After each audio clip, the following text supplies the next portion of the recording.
வணக்கம் அன்பு குழந்தைகளே, நான் உங்கள் சாய்மகர்ஷி அக்கா பேசுகிறேன். இன்றைக்கி நாம் கேட்க போகிற கதை மருதன் அப்படின்றவர் எழுதின அவர்களை எப்படி அழிப்பது என்ற கதையை தான் நாம் இன்னைக்கு கேட்க போகிறோம். சரி வாங்க நம்ம கதைக்குள்ளே போகலாம். ஒன்று விடாமல் எல்லா பத்திரிகையையும் புரட்டி பார்த்தாரு. எல்லாத்துலேயும் திருடர்கள் அப்படின்னே குறிப்பிட்டிருந்தாங்க. தெரிஞ்சவங்கள்ட்ட பேசினார். ஐயோ, அவங்க ரொம்ப ஆபத்தானவங்க மார்க்ஸ், உங்கள் பத்திரிகையிலையும் அவங்கள கண்டித்து எழுதுங்க அப்படின்னு அறிவுறுத்தினாங்க. நிச்சயம் எழுதுகிறேன் அப்படின்னு சொல்லிட்டு மார்க்ஸ் நேராக நூலகத்துக்கு போனார். சிறிது நேரத்திலேயே அவர் மேஜை முழுக்க புத்தகங்கள் நிரம்பிடுச்சு. ஒரு பக்கம் வரலாறு, பக்கத்தை இடிச்சுக்கிட்டு பொருளாதாரம், ஒரு மூலையில் குண்டு குண்ட சட்ட புத்தகங்கள், இன்னொரு மூலையில் சமூகவியல், நடுவில் குன்று போல அரசியல், பிறகு தத்துவம், எல்லாத்துக்கும் நடுவில் மங்கிய பழைய செய்தித்தாள்கள். கை வலிக்க வலிக்க குறிப்புகளை எடுத்துக்கிட்டாரு.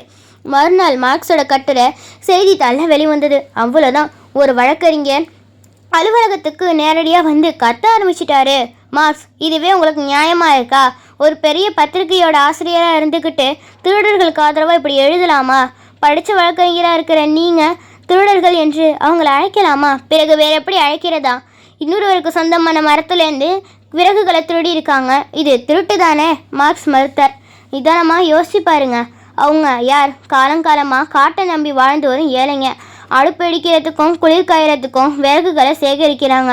காட்டில் கிடக்கிற காய்கறிகளை பறித்து சமைக்கிறாங்க. அவங்களோட குழந்தைகள் காட்டு பகுதியில் தான் விளையாடுறாங்க. அங்கே இருக்கிற பழங்களை பறித்து சாப்பிட்றாங்க. காடு இல்லைன்னா அந்த ஏழைகள் வாழ முடியாது. அந்த காடும் அவங்கள நம்பி தானே இருக்குது. அந்த வழக்கறிஞர் அமைதியாக இருக்க மார்க்ஸ் தொடர்ந்தார். செல்வாக்கு மிக்க பணக்காரங்க புகார் கொடுத்தா உடனே அரசு கவனிக்குது.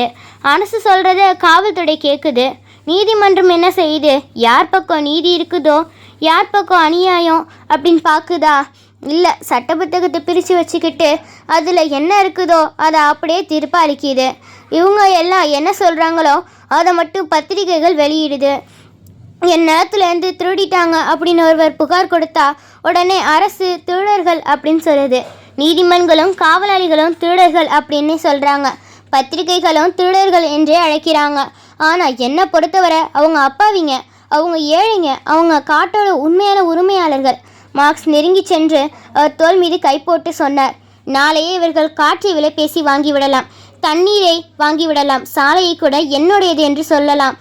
அப்படி ஆகிவிட்டால் நீங்கள், நான் இந்த கூட்டத்தில் இருப்பவர்கள் என்று யாருமே சுவாசிக்க முடியாது. யாரும் ஒரு சொட்டு தண்ணீரை கூட குடிக்க முடியாது. வெளியில் நடமாட முடியாது. என் காற்றை எப்படி நீ காசு கொடுக்காமல் சுவாசிக்கலாம்? நீ ஒரு திருடன் அப்படின்னு உங்களையே சொல்லுவாங்க. சரியான பக்கம் நிற்க வேண்டும். உலகமே எதிர்த்தாலும் நியாயமான குரல் கொடுக்க வேண்டும். சண்டை போட வந்த வழக்கறிஞர் மார்க்ஸின் கையை அழுத்தமாக பிடித்து கொண்டு குலுக்கினார். நன்றி மார்க்ஸ், அந்த அப்பாவிகள் திட்டியதற்காக வருந்துகிறேன். இனி அவர்களை தோழர் என்று தான் அழைப்பேன். இந்த கதை உங்களுக்கு பிடிச்சிருக்கா? நன்றி.